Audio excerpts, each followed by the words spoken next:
Cliffhanger level. So we're playing as Sylvester Stallone in this level. Right. So if we were playing the drinking game that we thought of during the last video for Uncharted 2, we're going to have a couple opportunities to drink for that. To like... Where you're climbing and someone reaches out and grabs your hand and pulls you up. This is the level from the E3 presentation that they showed off. Mm-hmm. I remember. Yeah.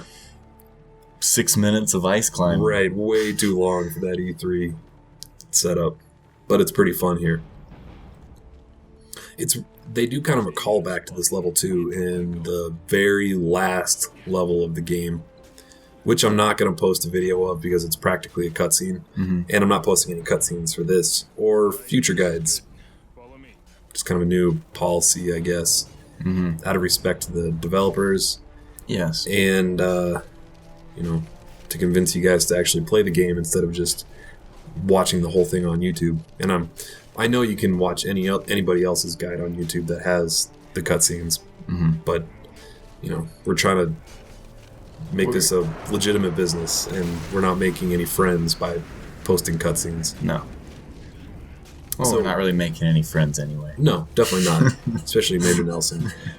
So what you're doing here is you're pulling and holding in the right trigger, and then the left trigger, and then the right trigger, and the left trigger to swing the pickaxes.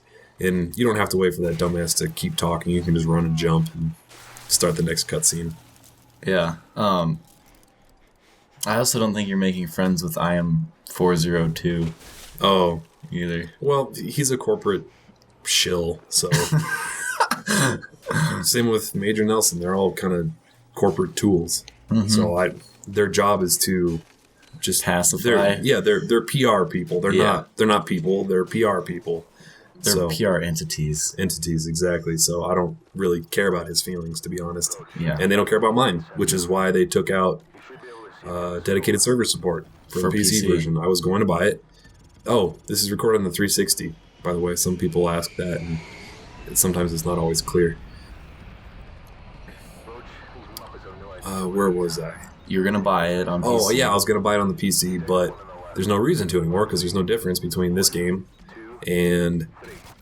or the 360 version and the PC version. Except you don't get achievements on the PC. You might for the Steam version. I don't know. Well, a lot of Steam games do. You don't get gamer score. No, you don't get gamer score. Unless it's on Games for Windows Live, which I don't think it is. Games for Windows Live has achievements? Yeah, you can hook up your Xbox Live account to Games for Windows Live, and I think it was Fallout 3. You could just go into the console, type add achievement, and get 1,000 achievement points in a couple seconds. That goes onto the same achievement tally that you have for Xbox Live. Oh, wow. So right now we're going through Snowstorm part. There'll be a separate video for the achievement that you get for not injuring anybody in this section.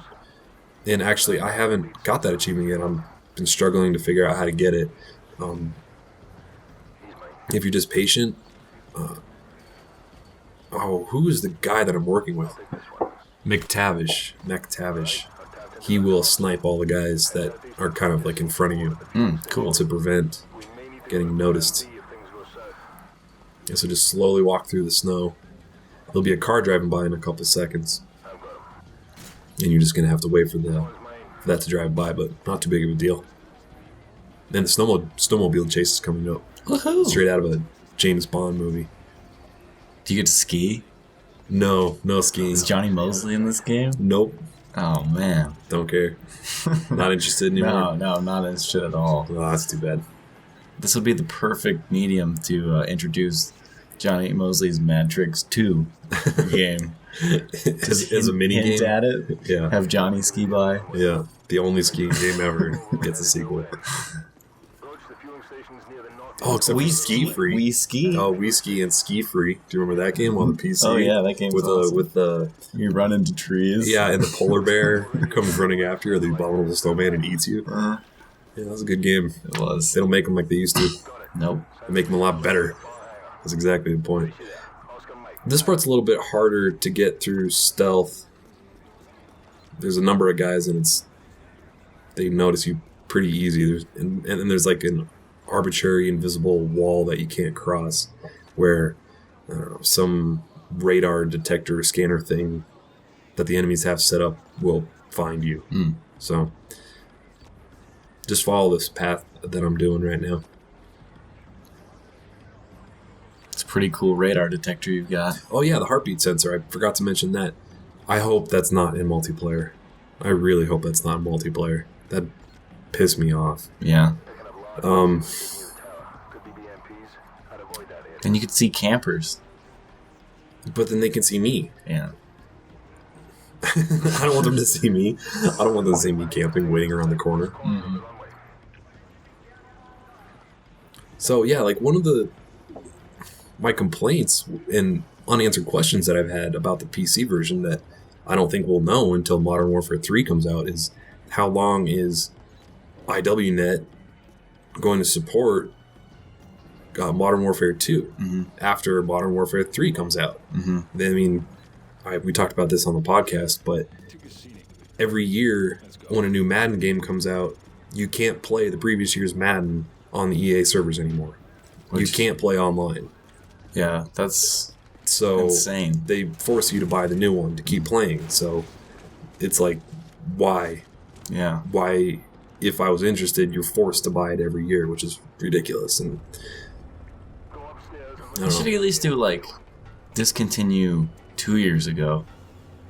Like, let 09 and 010 stay. Well, actually, that was their policy for Madden 04, the last Madden that I bought. Or maybe it was 06. So I don't know if they're doing that anymore, but that was what they did. And it certainly makes sense as a business, but not, as to satisfy your customers. Yeah.